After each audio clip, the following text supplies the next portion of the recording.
reasons. One is to help, and there's the recording going. So, and one is, using recordings to help us to make sure that we're being faithful to the teaching and how we're kind of presenting. And then it also is a resource for you if you want to go back to something. And on the Mindfulness Center of Atlanta website, there's a page on that site for mindfulness for the moment. And the bottom of that, you'll see a little button for resources, and you'll be able to go to another page that will have the recordings, will populate it, each week. And then if we maybe mention a resource, we'll put that there as well for you. So we're recording now, and let's begin. I want to make just a few kind of brief reflections about mindfulness, and then we'll do a practice together. All right, and so this is this will look differently each week, but basically it will be a few comments about mindfulness, maybe an explanation of the practice a little bit, or something related to the research around mindfulness. And so this first one, I'm reflecting, at least here in the US, that we recently celebrated the coming of the new year.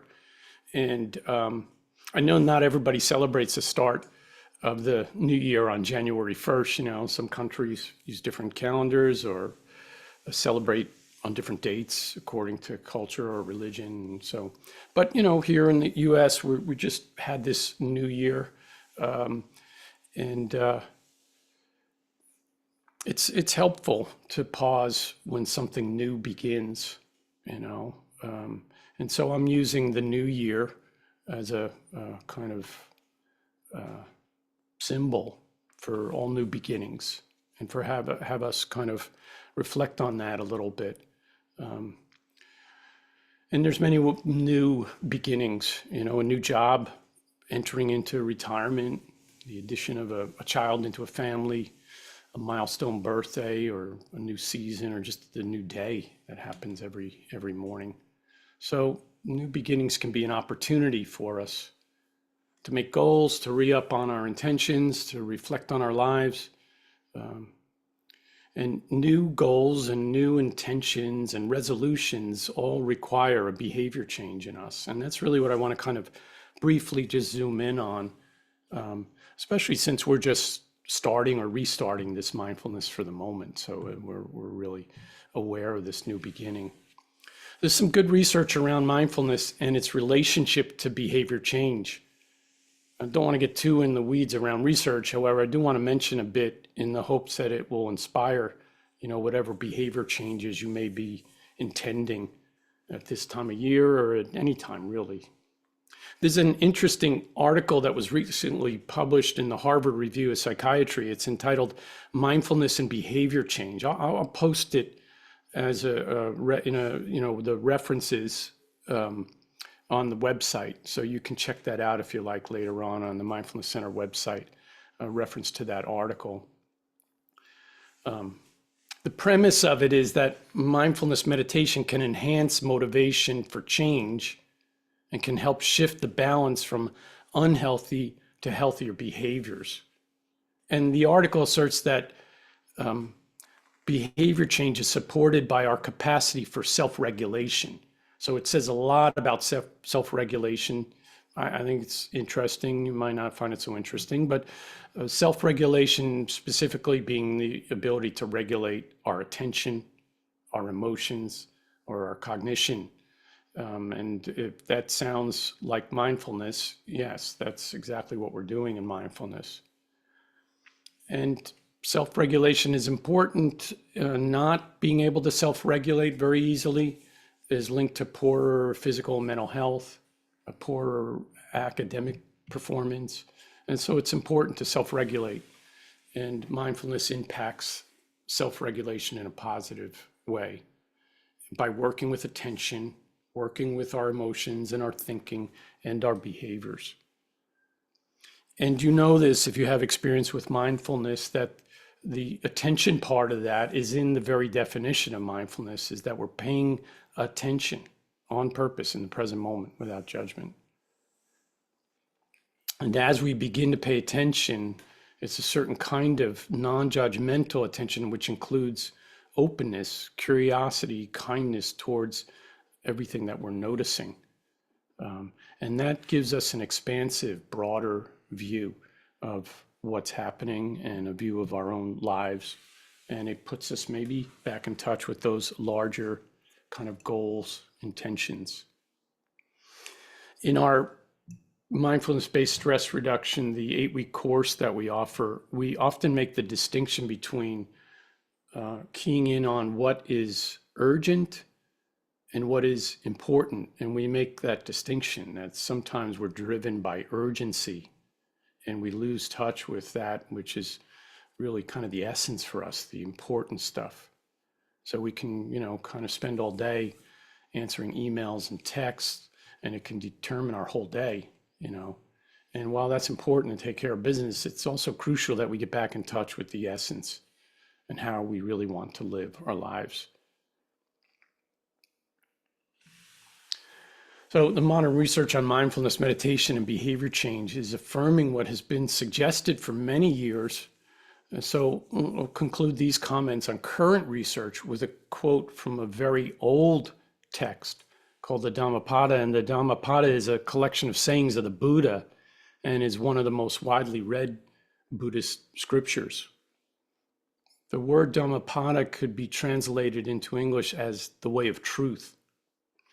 And so this is a quote from that, which I think echoes this idea about working with our own mind and how behavior follows that.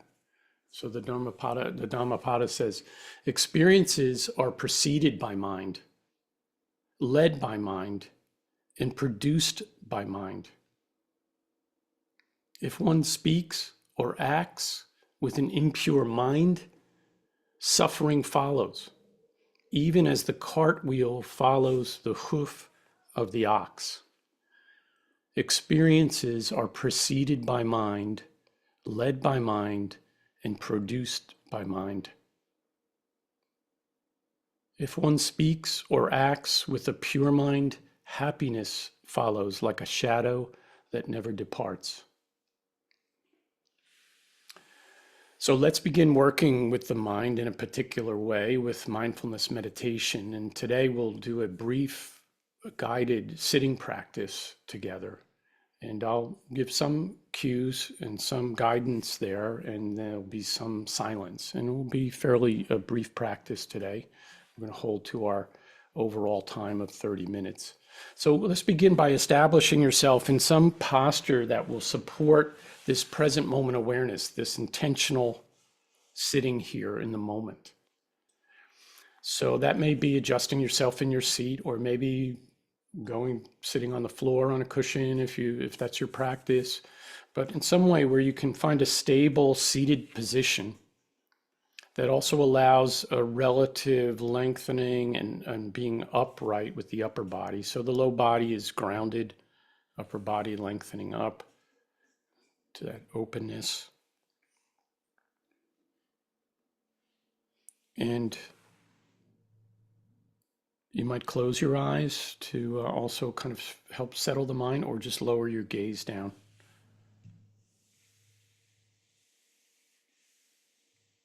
And find a place for the hands to come to rest. Maybe palms resting on the thighs, or palms facing up on the thighs, or gathered together, one hand on top of the other, gathered together in the lap. And let the shoulders release. And lengthen up through the spine, all the way up through the neck, and leveling the back of the head.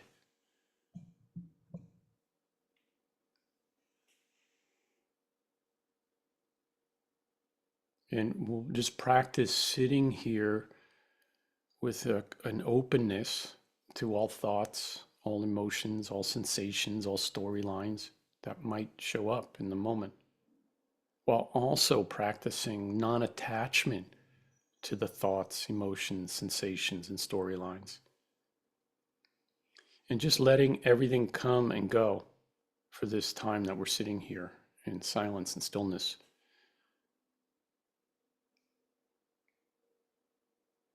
And allowing the mind to rest on the body as the body rests on the chair or cushion.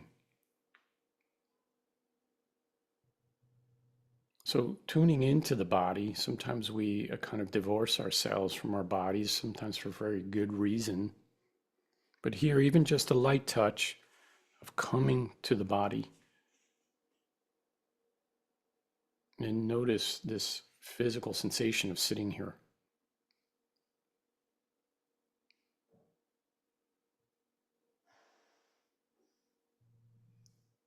And becoming aware of the breath,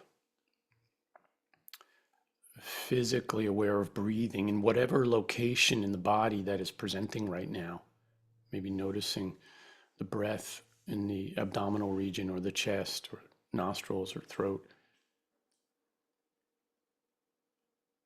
And noting the breath without having an exclusive focus on the breath. Just noticing the breath as part of a full-bodied awareness.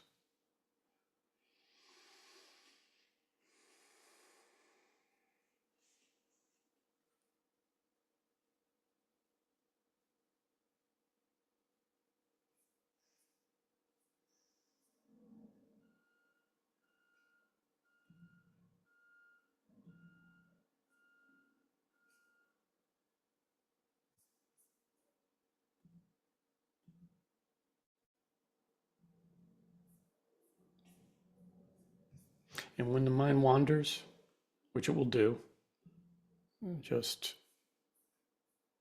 bring it back to an awareness of the body sitting here in the present moment, breathing.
It may not seem like much just sitting here, but the intention and the behavior of intentionally sitting matters.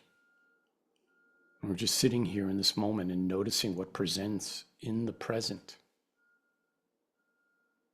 And we're noticing in a non-reactive way the comings and goings of experience without getting attached or engaged in whatever it is that's presenting. And we'll get pulled in. And when we do become engaged in what we're noticing, when we become reactive to that which is showing up, we can work with it gently, non-judgmentally. And the breath can be an ally in this work of self-regulation. You might consider employing this principle, which suggests that the in-breath can become a vehicle for bringing more attention to the moment, brings a certain energy to breathe in. We can bring more attention, and that the out-breath can become a vehicle for letting things be as they are, just for now, of that kind of release. And this very directly is a way to help self-regulate. Paying attention, breathing in, paying attention and noticing so that we're engaged, and then and not getting pulled in, and also working with the part of releasing, letting things be. And there's a dynamic there, moving in and moving out, and just following that physical sensation in the body, breath coming in, breath going out.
Here's a short poem by Raina Maria Rilke.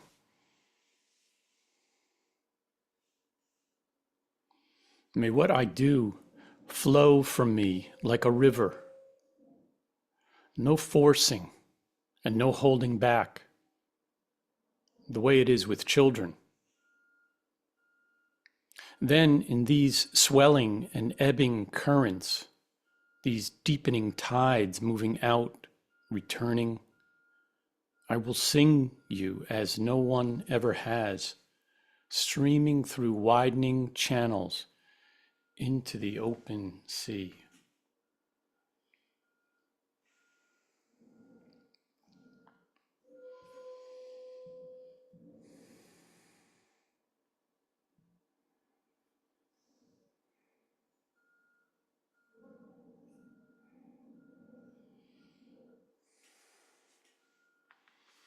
And now, as we bring this brief meditation to a close, maybe encouraging a little deepening of the breath, a few movements in the body as we transition from this relative stillness.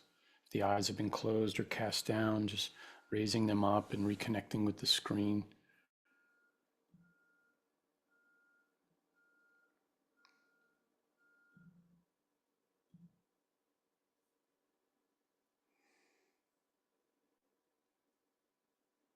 We have just a few minutes, and one of the things that we'd like to do, because it's, we are trying to keep this we will keep this very much to a 30-minute practice, so you can expect that. Um, so at times we'll have some opportunity for some conversation, brief conversation, and even kind of Q&R. Today was a little more of a business and all that we needed to do. So, but before we end, I would love it if you took a moment to post in the chat a comment or a question. And what we'll do when we don't have time to, have actual conversation is we'll look at those questions and comments and maybe take them up in future gatherings, answer a question in the next time we give a little presentation or whatever. So if you wouldn't mind doing that now, if you have a comment or a question, just posting that up, and then we will capture those and make sure that we respond. You can also make a suggestion if you like. This is your group. It's meant to be your group also. Yeah, so I'm coming in.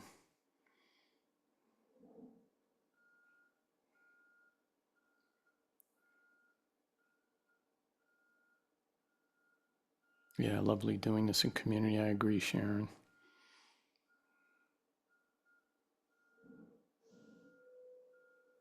Okay, Kelly, new to Decatur, Georgia, and I'm glad you're looking to connect. This is a place to connect around like-minded, so welcome.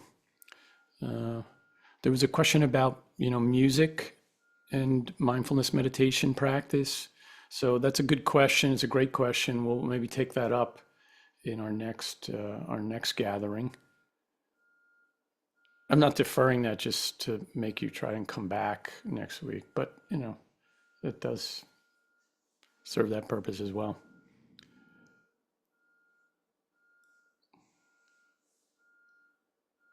Yeah, it's a good way to start off the new year. I agree. Nice way to exhale, says Bonita. Yeah, it's a good point there from Alicia, wanting to go deeper into mindfulness and lean into that versus drugs for ADHD. So I'm excited for this entry point. Yeah. It's a lot of good research on that in terms of mindfulness. So like I said, I don't want to kind of geek out too much on research, but it's always worth mentioning, that this is not just a nice, fun thing to do or, kind of pleasant or whatever. It's a very powerful practice, and the research is proving that out. So, yeah, so we'll capture these. Yes, Chris, we can save these. Yeah. Yes. Yeah. And yeah, so I want to thank you for being here. I'm really delighted to be back at this, and we get so many questions on our retreats and at the end of our courses about ongoing practice and how to support one another. And so this is one of many opportunities for that. You can find that. But so I'm happy you're here. I'm happy to be here. And Chris, thank you for your support on this. And why don't we all unmute as we say goodbye, if you care to. It's nice to hear your voices. So be well, everybody. Thank you. Thanks for Bye. coming. Thank you. Thank you. Thank you. Thank you. Bye, Good to see everyone. you. Happy New Year. Happy New Year. Happy New Yes. Year. Look forward to next week. Thank you. Thank you. Me too. Yeah. Bye-bye. See you Bye-bye. next week. See ya. Bye, guys. Bye, all. See you, Bo. Thanks. You're welcome. Thanks for being here. Yeah.